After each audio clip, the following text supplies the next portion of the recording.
नमस्कार, सत श्री अकाल। पिज़्ज़ा डेस्टिनेशन में आपका स्वागत है। आज हमको एक ऐसे राजनीति की बात बताने जा रहे हैं जिसके दाऊद इब्राहिम से संबंध थे और उसके संबंध अबू सलेम से थे, उसके संबंध वर्दा भाई राजन से थे। उस व्यक्ति का नाम था रोमेश शर्मा। आपने भी इस आदमी का नाम सुना होगा। ये माथे पर तिलक लगाए रहता था और ये छिपा हुआ भेड़िया था भेड़ की खाल में। तो ये 1960 में जब दिल्ली आया तो इसके पास कुछ नहीं था, खाली हाथ था, खाली किसान, एक छोटे से किसान का बेटा था। ये फूलपुर जो कि इलाहाबाद के पास है, वहाँ का रहने वाला था। 1960 में ये रुमाल बेचा करता था चांदनी चौक में। जब इसने देखा कि रुमाल बेचने से बहुत ज़्यादा आगे नहीं बढ़ सकते, तो ये बॉम्बे चला गया और बॉम्बे में ये वर्दा राजन मुदलियार या वर्दा भाई के गैंग में शामिल हो गया। और वर्दा भाई का गैंग का यही काम था कि छोटी छोटी संपत्ति या बड़ी संपत्तियों को ज़बरदस्ती कब्जा करना और उनसे वसूली करना। तो ये इसने भी यही काम किया। इसने बहुत सारे लोगों की संपत्तियां, अवैध संपत्तियों को कब्जे किया, विवादित संपत्तियों को कब्जे किया और उनको किसी को पैसे दिए, किसी को नहीं भी दिए। इस तरह इसने बहुत सारी इसने संपत्तियां बना ली। जब इसने बहुत सारी संपत्तियां बना ली तो फिर जब वर्दा राजन की मृत्यु हो गई तो अब इसको एक गॉडफादर चाहिए था अंडरवर्ल्ड में। तो ये दाऊद इब्राहिम के गैंग में वर्दा राजन मुदलियार की मौत के तुरंत बाद ही उनके गैंग में शामिल हो गया। और उसके बाद इसके डायरेक्ट लिंक छोटा शकील और अबू सलेम और दाऊद इब्राहिम से कॉन्टैक्ट फ़ोन में होते थे दुबई से। जब दाऊद इब्राहिम दुबई में था तब इसके लगातार बातें होती रहती थी।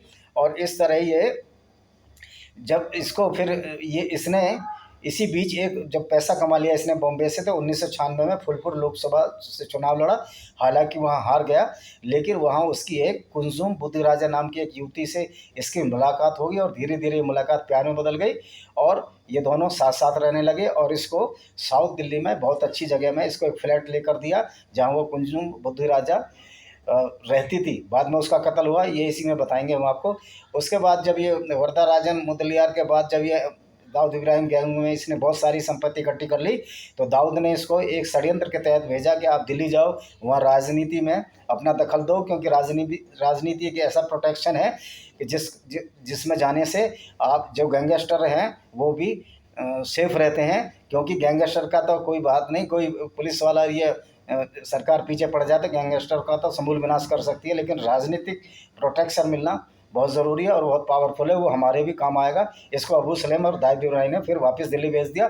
दिल्ली आके इसने ग्रेटर कैलाश का बंगला एक फ्लैट कब्जा किया। उसके बाद मेफेयर गार्डन में एक फ्लैट कब्जा किया। उसके बाद एक आसाम के सांसद का, हालांकि ये कांग्रेस में था जब रोमेश शर्मा, आसाम के सांसद का एक छतरपुर में फार्म हाउस है उसको कब्जा किया और उसको जय माता दी फार्म हाउस के नाम से उसने उस फार्म को रखा। मतलब अपने ही सांसद को का ज़बरदस्ती इसने कब्जा कर लिया। और उसके बाद जब ये इसने एक 1996 में एक हेलीकॉप्टर किराए पर लिया था। ये हेलीकॉप्टर जो पुष्पक विमान कंपनी है उसका था और उसके मालिक थे सुरेश राव जी। सुरेश राव जो बॉम्बे में रहते थे, तो इसने 40,000 में वो हेलीकॉप्टर इनसे खरीद लिया।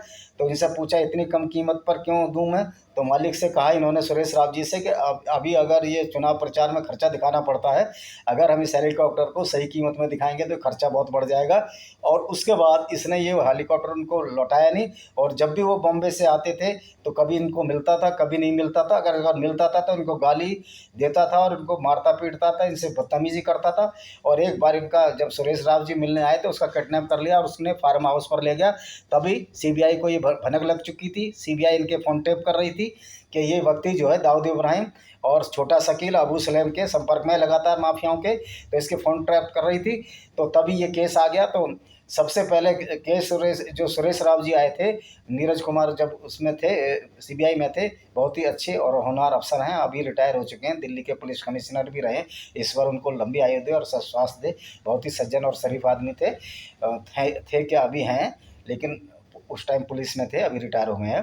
तो उनकी सूझबूझ से उन्होंने बहुत सारे केस सुलवाए थे। उन्होंने ऑपरेशन डेजर्ट में एक जो व्यापारी का अपहरण दिल्ली में होता उसको भी सुलझाया था, तो इसको भी इसी तरह सुलझाया। तो इसको ट्रैप में रखा और इसको कैसे जैसे तैसे जब सुरेश राव जी आए, उनको ये फार्म हाउस जब पीट रहा था, तो ये जो है उसके मेफेयर वाले घर में सीबीआई के लोग घुस गए, नीरज कुमार जी भी घुस गए।